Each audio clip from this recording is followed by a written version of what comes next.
RP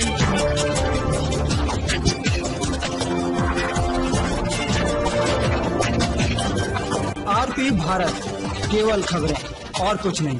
नमस्कार, मैं हूं अंजलि। आरपी भारत में आपका स्वागत करती हूं। तो चलिए शुरुआत करते हैं आज की किसी प्रमुख खबर से। ममता सरकार पर बड़ी बात बोल गए बाबूलाल। मैथन पश्चिम बंगाल जाने के क्रम में झारखंड के प्रथम मुख्यमंत्री सह भाजपा विधायक दल के नेता बाबूलाल मरांडी को शुक्रवार को भाजपाइयों ने मैथन डीवीसी स्थित चेयरमैन गेस्ट हाउस में उनका स्वागत किया। वहीं इस दौरान प्रथम मुख्यमंत्री श्री मरांडी ने मीडिया कर्मियों से कहा कि राज्य सरकार जनता के साथ धोखा कर रही है। उन्होंने पश्चिम बंगाल में होने वाले विधानसभा चुनाव को लेकर कहा कि हम राजनीतिक के पैरामीटर हैं। बंगाल में भाजपा की सरकार बन रही है। जिस प्रकार तृणमूल कांग्रेस से छोड़कर एमपी एमएलए भाजपा में शामिल हो रही हैं, इससे यह साफ है कि आने वाले चुनाव में भाजपा पश्चिम बंगाल में अपनी सरकार बना रही है और भाजपा की जीत पक्की है। वहीं भाजपा के किसी भी कार्यक्रम में जिस प्रकार लोगों की भीड़ एकत्रित होते हैं, जिससे यह साफ हो गया कि बंगाल की जनता बदलाव करने का मन पूरी तरह से बना लिया है। मरांडी ने यह भी कहा कि एक समय बंगाल में लोगों को कोई भी कार्यक्रम कहने में डर का माहौल बना रहता था, लेकिन अब लोग खुलकर किसी भी तरह का कार्यक्रम कर रहे हैं। लोगों में अब वर्तमान सरकार को हटाने का मन बना लिया है। दमदार निर्माण का भरोसा लाल स्टील टीएमटी बार्स, हर निर्माण के लिए उपयोग। लाल स्टील टीएमटी बार्स, रिश्ता मजबूती का। अगर आपको उससे परेशानी है तो सत्ता पक्ष के ही कोई विधायक है, और आप तो उनके भाभी भी एक विधायक है, उनके छोटा भाई भी विधायक है, तो बना देना चाहिए। कहाँ दिक्कत है इसमें? तो विधानसभा अध्यक्ष स्वतंत्र है। ऐसा में हमने तो विधानसभा में भी हम कह चुके हैं इस बात को कि अगर आपको इस साइड से जो अपोजिशन की ओर से लिखित में दिया गया है नेता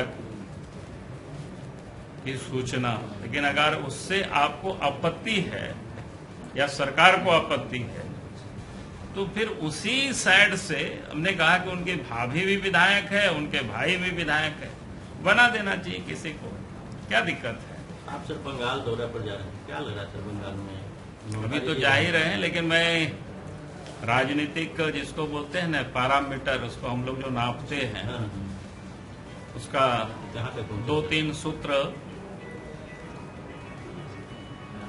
को मैं आप समझा दूं तो शायद आप समझने में आसान हो जाएगा, दूर के लोगों के लिए भी। बाकी तो गणेश जी लोग वहां घूम रहे हैं, लेकिन मैं ये कह रहा हूं कि जिस ढंग से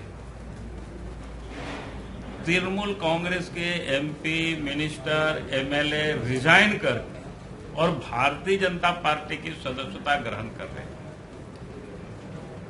तो इससे बिल्कुल साफ है कि लोग वहीं जाते हैं, उन्हीं के साथ लोग जुड़ते हैं जिनका भविष्य लोग उज्जवल देखते हैं। तो भारतीय जनता पार्टी के साथ लोग जुड़ रहे हैं, तो साफ लगता है कि अगली सरकार बनेगी। दूसरा जो, और मैंने कहा कि दूसरा जो सूत्र है कि आपने देखा होगा कि जितनी भी भारतीय जनता पार्टी का जो कार्यक्रम हो रहा है, हमारे जो केंद्र के नेता, चाहे उसके प्रधानमंत्री हो, गृह मंत्री हो, राष्ट्रीय अध्यक्ष हो, जो घूम रहे हैं, और जिस प्रकार से लोगों की जो भीड़ इकट्ठी हो रही है, ये तभी होता है जब लोगों को पार्टी के प्रति विश्वास बढ़ा। तीसरा जो सूत्र है कि हमने देखा कि बंगाल में पहले बड़ी लोग खौफ खाते थे, लोग मीटिंगें वगैरह नहीं हो पाते थे। हम पिछले दिनों मालदा से आगे हम राजगंज गए, रायगंज, वहां भी ज्वाइनिंग का कार्यक्रम था। हमने देखा कि शहर के एक एक खंभा में लोगों ने माइक लगाया हुआ था और पूरी शहर में जुलूस लोगों ने निकाला और काफी भीड़ थी। तो मैंने ये देखा कि अगर इतनी लोग साहस कर रहे हैं, जहां एक जमाने में लोग डरते थे, जैसे तृणमूल कांग्रेस के आने के पहले बमपंथी की सरकार थी, बम फ्रंट की, तो उस समय भी ऐसे ही